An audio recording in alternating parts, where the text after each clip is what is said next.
जैसा कि आपको पता है कि विश्व में कोरोना महामारी के कारण आपकी ऑनलाइन क्लासेज चलाई जा रही है। बहुत सी ऑनलाइन क्लासेज हो चुकी है और बहुत से नोट्स भी आपको डाल दिए गए हैं।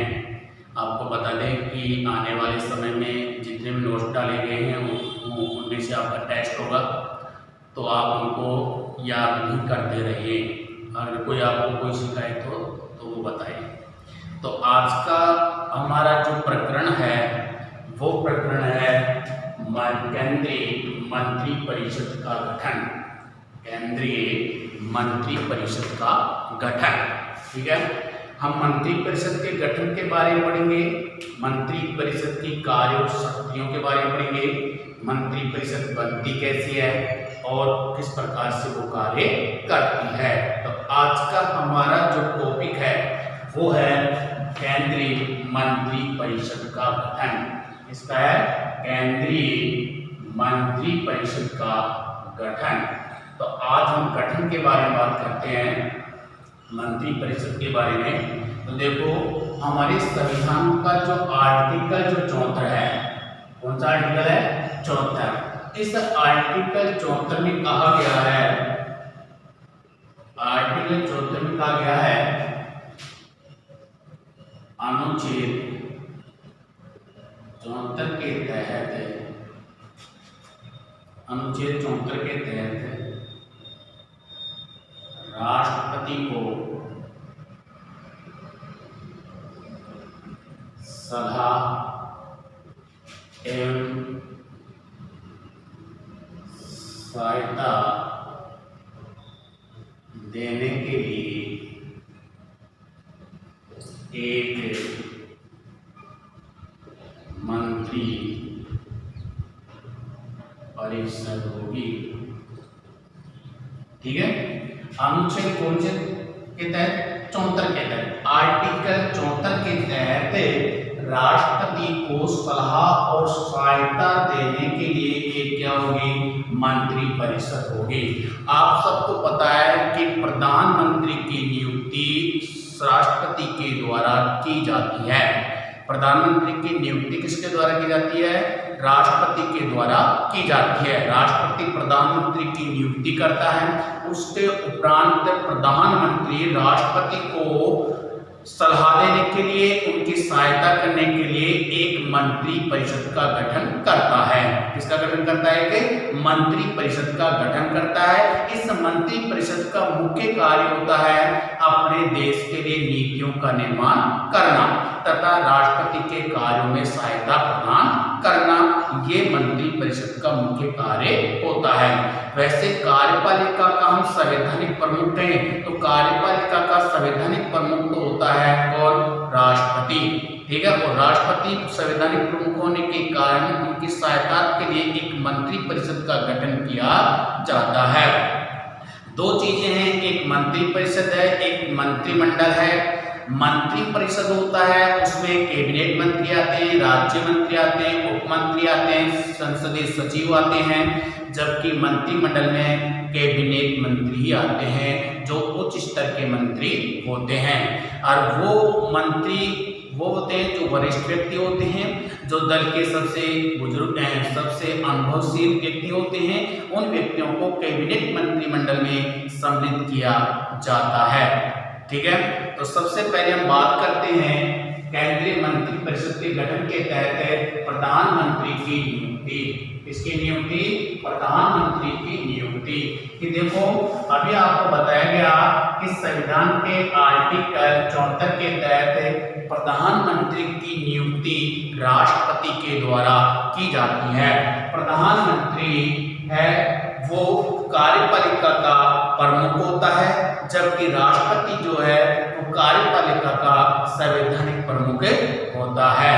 तो प्रधानमंत्री की नियुक्ति कौन करेगा? आर्टिकल 74 के तहत राष्ट्रपति करता है। कौन करता है? राष्ट्रपति करता है। प्रधानमंत्री की नियुक्ति की जाती है राष्ट्रपति के द्वारा। जैसे प्रधानमंत्री की नियुक्ति हो जाती है उसके तुरंत उपरांत प्रधानमंत्री के द्वारा अन्य मंत्रियों का चयन किया जाता है, ठीक है। तो मंत्रिपरिषद का जो पहला है वो है प्रधानमंत्री की नियुक्ति। पहले प्रधानमंत्री की नियुक्ति करेगा। प्रधानमंत्री की नियुक्ति कौन करेगा? राष्ट्रपति करेगा। किसको करेगा? जो बहुमत दल का नेता होता है। ठीक है, तो प्रधानमंत्री है जो बहुमत दल का नेता होता है उसको प्रधानमंत्री पद पर क्या करता है? नियुक्त करता है। दूसरे पॉइंट पे अगर हम बात करें प्रधानमंत्री द्वारा मंत्रियों का चयन, प्रधानमंत्री के द्वारा मंत्रियों का चयन। अभी बताया मैंने आपको, जैसे ही प्रधानमंत्री की नियुक्ति हो जाती है उसके उपरांत प्रधानमंत्री अन्य मंत्रियों का चयन करता है। अन्य मंत्रियों का क्या करता है? चयन करता है। चयन कैसे करता है? प्रधानमंत्री की नियुक्ति होने के उपरांत प्रधानमंत्री एक नामों की सूची तैयार करता है। उस सूची को प्रधानमंत्री भेजता है किसके पास? राष्ट्रपति के पास भेजता है। राष्ट्रपति उस सूची के नामों के आधार पर उन व्यक्तियों को मंत्री पद की शपथ और गोपनीयता की और अपने पद की क्या दिलाता है? शपथ दिलाता है। इस प्रकार से प्रधानमंत्री के द्वारा अन्य मंत्रियों का क्या किया जाता है? चयन किया जाता है। तीसरे पॉइंट की हम बात करें मंत्रिपरिषद के सदस्यों की संख्या। मंत्रिपरिषद के सदस्यों की संख्या, अब देखो यहाँ पर मंत्रिपरिषद के सदस्यों की संख्या की बात करें तो मंत्रिपरिषद के सदस्यों की संख्या, मंत्रिपरिषद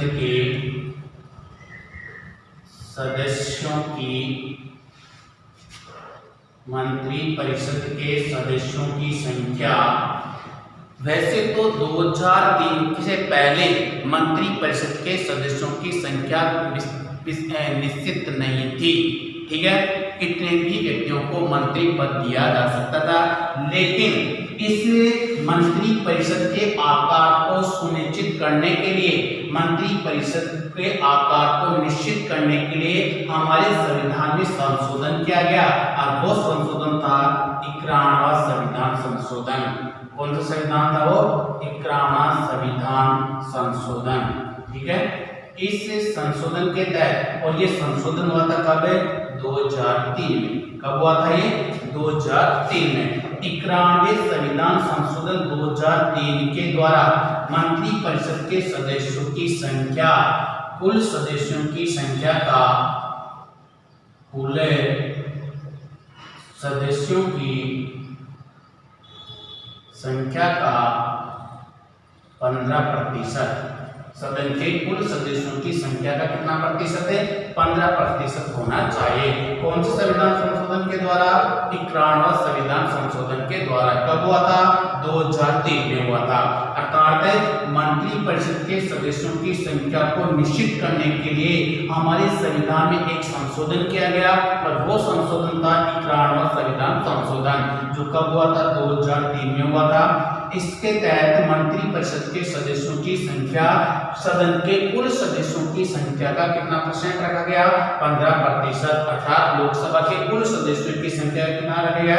15% रखा गया है। अर्थात मंत्रिपरिषद में मंत्रिपरिषद के सदस्यों की संख्या 15% से अधिक नहीं हो सकती। अगर वर्तमान की हम बात करें तो वर्तमान में प्रधानमंत्री नरेंद्र मोदी के मंत्रिपरिषद में कुल मंत्रियों की संख्या 80 है। कितनी है?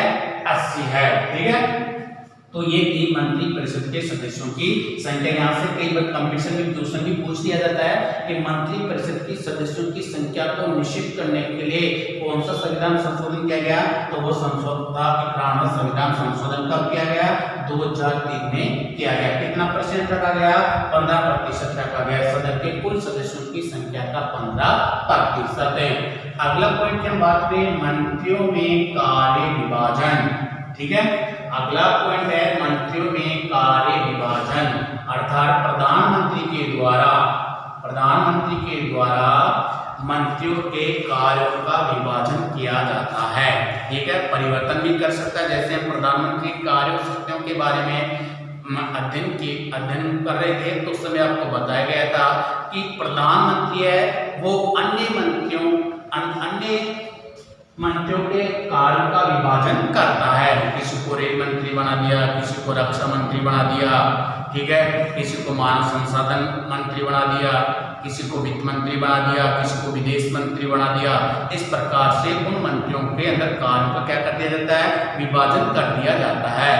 अगर प्रधानमंत्री चाहे तो इनके विभागों में परिवर्तन भी कर सकता है। तो मंत्रियों में कार्य का विभाजन है जो कौन करते हैं, मंत्रियों में कार्य का विभाजन, ठीक है। जैसे ही मंत्रियों की नियुक्ति हो जाती है, मंत्रियों के मंत्रिपरिषद का गठन हो जाता है, उसके उपरांत उनमें अलग अलग कार्यों को बांट दिया जाता है ताकि सब मिलकर के एक समन्वित तरीके से क्या कर सके, कार्य कर सके। उसमें कार्य को क्या कर दिया जाता है, विभाजन कर दिया जाता है, कार्य को बांट दिया जाता है, अलग अलग कार्य सभी को सौंप दिए जाते हैं जो मंत्रिपरिषद के सदस्य हैं। मंत्रियों के लिए आवश्यक योग्यताएं, देखो यहाँ पर मंत्रियों के लिए आवश्यक योग्यताएं, वैसे तो मंत्रियों के लिए जो आवश्यक योग्यताएं हैं, वैसे साधारण तौर पर हम बात करें तो मंत्री पद कोई भी व्यक्ति धारण कर सकता है, ठीक है। जरूरी है कि वो लोकसभा और राज्यसभा का ही सदस्य हो।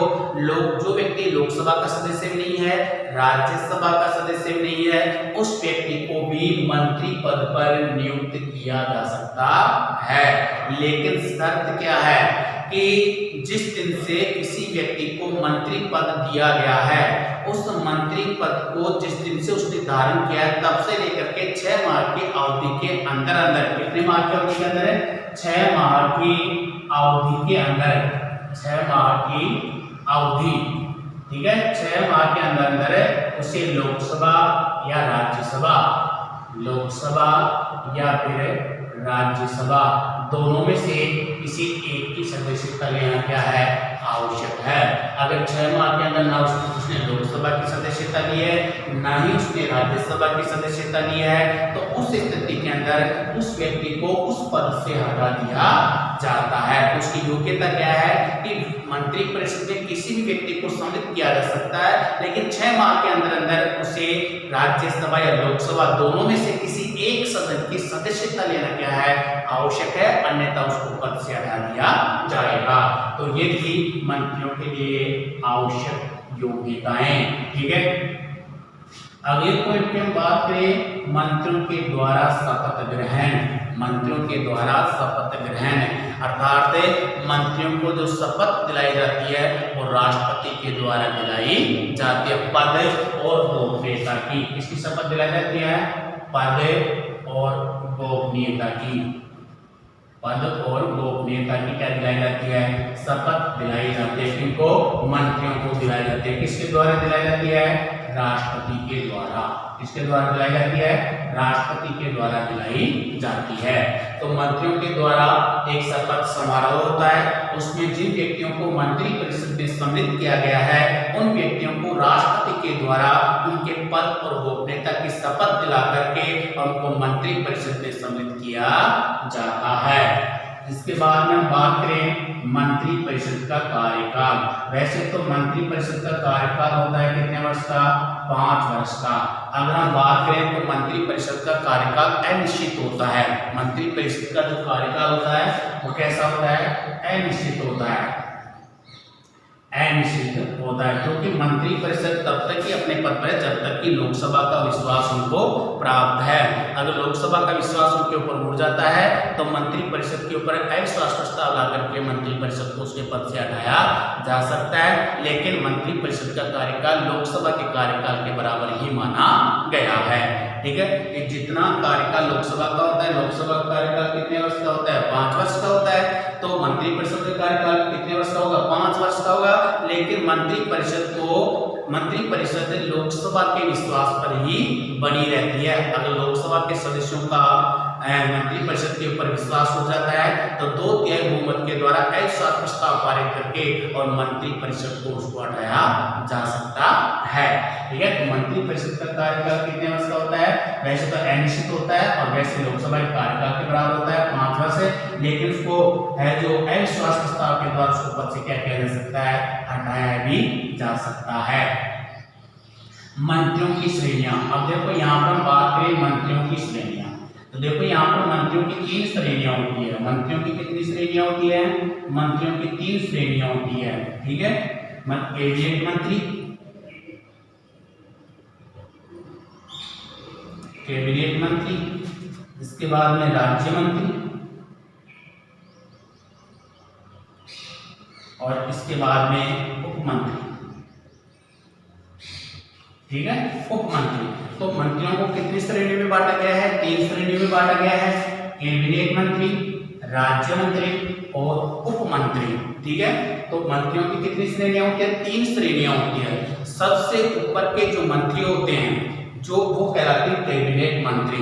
ये कैबिनेट मंत्री ही राष्ट्र की नीतियों का निर्माण करते हैं। जो भी निर्णय लिया जाता है, चाहे वो विदेश नीति से संबंधित हो, चाहे वो किसी देश से समझौता या संधि से संबंधित हो, या किसी प्रकार के आपातकाल की घोषणा हो, सभी स्थिति के अंदर जो किसका निर्णय लिया जाता है? कैबिनेट मंत्रियों का निर्णय लिया जाता है। ये सब निर्णय कौन लेते हैं? कैबिनेट मंत्रियों के द्वारा लिया जाता है। राज्य मंत्री, राज्य मंत्री होते हैं वो कैबिनेट मंत्रियों के अधीन रहकर के कार्य करते हैं।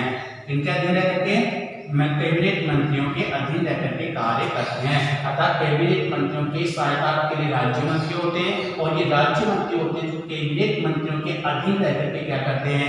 कार्य करते हैं। कई बार राज्य मंत्रियों को स्वतंत्र प्रभार भी बना दिया जाता है। स्वतंत्र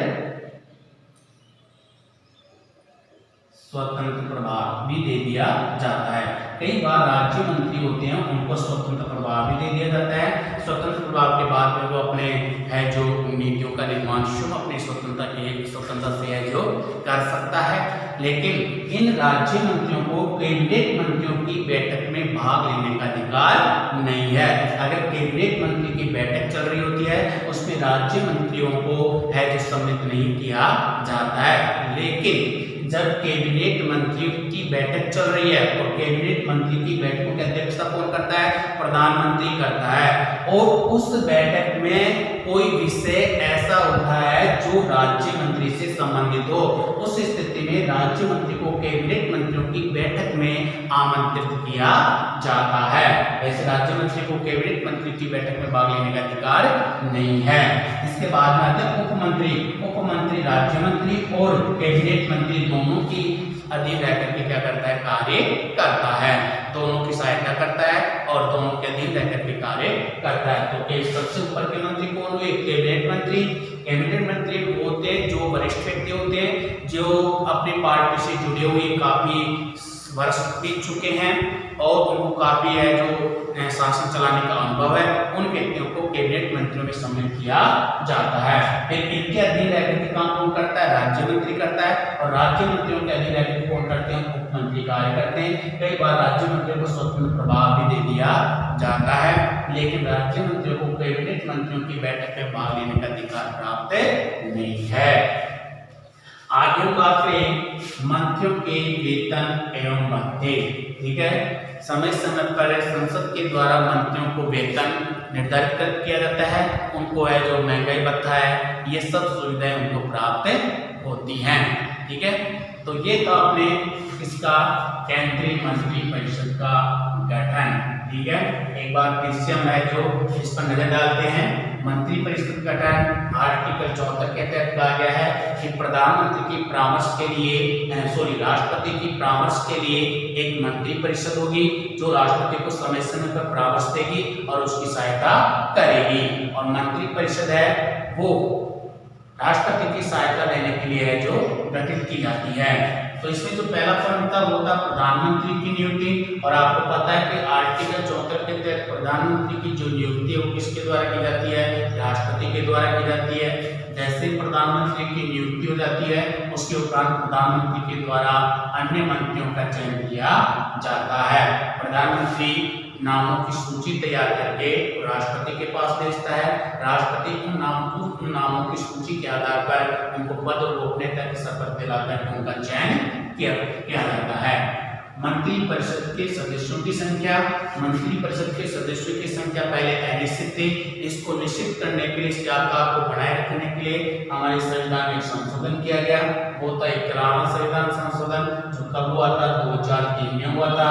उसके उपरांत मंत्रिपरिषद के सदस्यों की संख्या सदन के कुल सदस्यों की संख्या का कितना % रखा गया, 15% रखा गया। इसके बाद में मंत्रियों के कार्य का विभाजन किया जाता है। प्रधानमंत्री की नियुक्ति होने के उपरांत जैसे मंत्रिपरिषद का गठन होता है, उसके बाद में उन मंत्रियों के अलग अलग कार्यों सौंप दिए जाते हैं, जो अपने विभागों के प्रति उत्तरदायी होते हैं। मंत्रियों के लिए आवश्यक योग्यताएं। वैसे मंत्रियों के लिए आवश्यक योग्यताएं जो है, कोई भी व्यक्ति है कोई भी व्यक्ति मंत्रिपरिषद का सदस्य बन सकता है, लेकिन 6 माह के अंदर उसे संसद के दोनों सदनों में से किसी एक सदन की सदस्यता लेना क्या है, आवश्यक है। या तो लोकसभा की सदस्य या राज्यसभा की कितने माह की अवधि के अंदर है, 6 माह की अवधि के अंदर उनको सदस्यता लेना क्या है, आवश्यक है, अन्यथा उसको पद से हटा दिया जाएगा। अगर बात करें मंत्रियों द्वारा शपथ ग्रहण, तो मंत्रियों के द्वारा मंत्रिपरिषद के निर्माण करने के लिए मंत्रियों का एक समारोह का आयोजन किया जाता है। उसमें राष्ट्रपति के द्वारा उनके पद और गोपनीयता की शपथ दिला करके उनको मंत्रिपरिषद का सदस्य बना दिया जाता है। मंत्रिपरिषद का कार्यकाल अनिश्चित होता है, क्योंकि मंत्रिपरिषद तब तक ही अपने पद पर बनी रह सकती है जब तक लोकसभा के सदस्यों का विश्वास प्राप्त है। अगर लोकसभा के सदस्यों का विश्वास मंत्रिपरिषद के ऊपर हो जाता है तो अविश्वास प्रस्ताव ला करके और मंत्रिपरिषद को भंग किया जा सकता है। आपको पता है मंत्रिपरिषद को भंग करने का अधिकार, लोकसभा को भंग करने का अधिकार किसके पास है, राष्ट्रपति के पास है, लेकिन किसके परामर्श के आधार पर, प्रधानमंत्री की परामर्श के आधार पर। मंत्रिपरिषद का कार्यकाल माना गया लोकसभा के कार्यकाल के 5 वर्ष से पहले भी बढ़ा दिया जाता है। अगला पॉइंट है मंत्रियों की श्रेणियां। कि मंत्रियों को मंत्री की 3 श्रेणियां होती हैं, 3 प्रकार के मंत्री होते हैं। सबसे महत्वपूर्ण जो मंत्री होते हैं वो कैबिनेट मंत्री होते हैं, इसके बाद नीचे के राज्य मंत्री होते हैं और फिर इसके नीचे उप मंत्री होते हैं। कैबिनेट मंत्रियों के अधीन रहकर के काम करता है कौन, राज्य मंत्री। राज्य मंत्री किसके अधीन रहता है, कैबिनेट मंत्रियों के अधीन रहता है। कई बार इनको स्वतंत्र प्रभाव भी मिला होता है। राज्य मंत्री कैबिनेट मंत्रियों की बैठक में भाग नहीं लेता, लेकिन जब कैबिनेट मंत्री की बैठक चल रही है और उसमें कोई विषय राज्य मंत्री से संबंधित है तो उस स्थिति में राज्य मंत्री को आमंत्रित किया जा सकता है। और उप मंत्री राज्य मंत्री कैबिनेट मंत्री दोनों के अधीन रहकर के क्या करता है, कार्य करता है। मंत्रियों के वेतन और भत्ते समय समय पर है, जो मंत्रियों के वेतन निर्धारित किए जाते हैं संसद के द्वारा, उनके भत्ते वो निर्धारित किए जाते हैं। तो ये था हमारा आज का प्रकरण, केंद्रीय मंत्रिपरिषद का गठन। इसमें अगर आपको पूछा जाए, ये 7 नंबर का एक क्वेश्चन है, अगर आपको पूछा जाए मंत्रिपरिषद के गठन को समझाइए, तो मंत्रिपरिषद का गठन ये इस प्रकार से आपको मंत्रिपरिषद का गठन है जो लिखना है। अब अध्ययन करेंगे हम मंत्रिमंडल की कार्य और शक्तियां, मंत्रिमंडल या मंत्रिपरिषद की कार्य और शक्तियां। तो आपको बता दें कि मंत्रिपरिषद का गठन जो हमारे संविधान के आर्टिकल 74 के तहत किया जाता है, वो राष्ट्रपति को परामर्श और उसकी सहायता देने के लिए मंत्रिपरिषद का गठन किया जाता है। मंत्रिपरिषद का गठन होने के उपरांत उसका जो संवैधानिक के, वैसे तो कार्यपालिका का संवैधानिक जो प्रमुख होता है वो प्रधानमंत्री राष्ट्रपति होता है, और अगर वास्तविक प्रमुख माने तो होता है प्रधानमंत्री। वो हमारा आज का जो प्रकरण है वो है मंत्रिमंडल की कार्य और शक्तियां। ठीक है, तो पहला कार्य होता है राष्ट्रीय नीति का निर्धारण करना। पहली जो शक्ति है वो है राष्ट्रीय नीति का निर्धारण करना।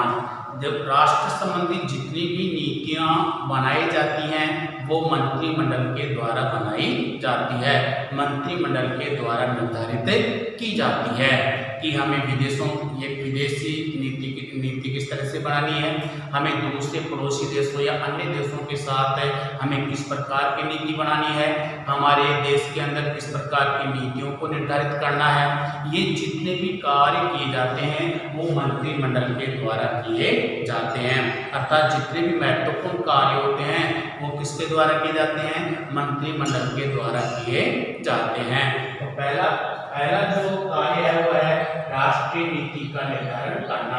तो राष्ट्रीय नीति का निर्धारण कौन करता है? मंत्रिमंडल करता है। निर्धारण कौन करता है? मंत्रिमंडल के द्वारा किया जाता है। दूसरे पॉइंट की अगर बात करें, कानून निर्माण पर नियंत्रण, अर्थात हमारे देश में नीतियों का जो निर्धारण किया जाता है वो मंत्रिमंडल के द्वारा किया जाता है। जैसे नीतियां बन जाती है उसके उपरांत उसको कानून के रूप में बदला जाता है, उसमें मंत्रिमंडल अपनी महत्वपूर्ण भूमिका निभाती है। अर्थात मंत्रिमंडल ऐसे कोई कानून बनने से रोक देती है जो हमारे असंवैधानिक हो या हमारे संविधान के नियमों के विरुद्ध हो। मंत्रिमंडल उन कानूनों को बनने, उन नीतियों को कानून का रूप ग्रहण करने से क्या करती है? रोकती है, उनके ऊपर नियंत्रण करती है। तो कानून निर्माण पर नियंत्रण। तीसरी शक्ति की बात करें यहाँ पर वित्तीय शक्ति। कौन सी शक्ति है यहाँ पर? वित्तीय शक्ति है।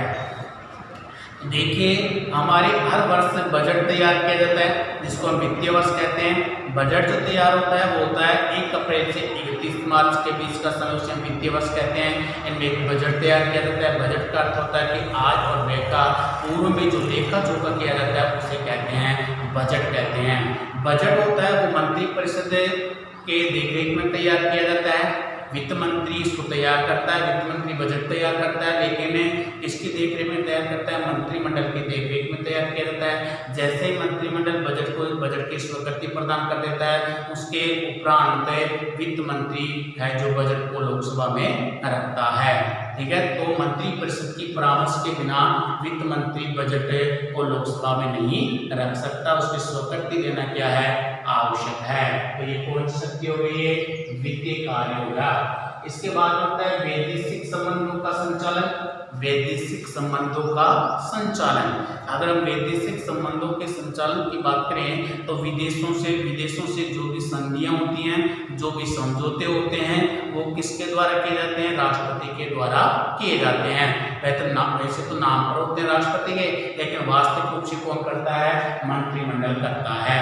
किस देश के साथ हमें कौन से समझौता करना है, किस देश के साथ हम कैसी संधि करनी है, सब ये कार्य को निर्धारित करता है मंत्रिमंडल करता है। और जब उसको आवश्यकता पड़े तो उसमें संसद में रखवाने के कार्य कौन करती है? मंत्रिमंडल करती है। नियुक्ति संबंधी कार्य। नियुक्ति संबंधी कार्य की बात करें कि राष्ट्रपति जिन व्यक्तियों को नियुक्ति करता है, सर्वोच्च न्यायालय का मुख्य न्यायाधीश है, उच्च न्यायालय का मुख्य न्यायाधीश है, महानियंत्रक लेखा परीक्षक है, इसके उपरांत राज्यपाल की नियुक्ति है, इसके उपरांत महान्यायवादी की नियुक्ति है, संघ लोक सेवा के अध्यक्ष और सदस्यों की नियुक्ति है। इनकी जो नियुक्तियां की जाती हैं वो वैसे तो सैद्धांतिक रूप में तो राष्ट्रपति द्वारा की जाती है, लेकिन व्यवहार में मंत्रिमंडल के परामर्श के आधार पर राष्ट्रपति के द्वारा की जाती है। तो राष्ट्रपति जिनकी नियुक्ति करता है उनकी नियुक्ति संबंधी परामर्श कौन देता है? मंत्रिमंडल देता है। जो मंत्रिमंडल परामर्श देता है उसी के आधार पर राष्ट्रपति उन व्यक्तियों को उनके पद पर क्या करता है? नियुक्त करता है। तो ये थी मंत्रिमंडल की कार्य और शक्तियां। राष्ट्रीय नीति का निर्धारण करना, कानून निर्माण पर नियंत्रण, वित्तीय कार्य, वैदेशिक संबंधों का संचालन और नियुक्ति संबंधी कार्य। धन्यवाद।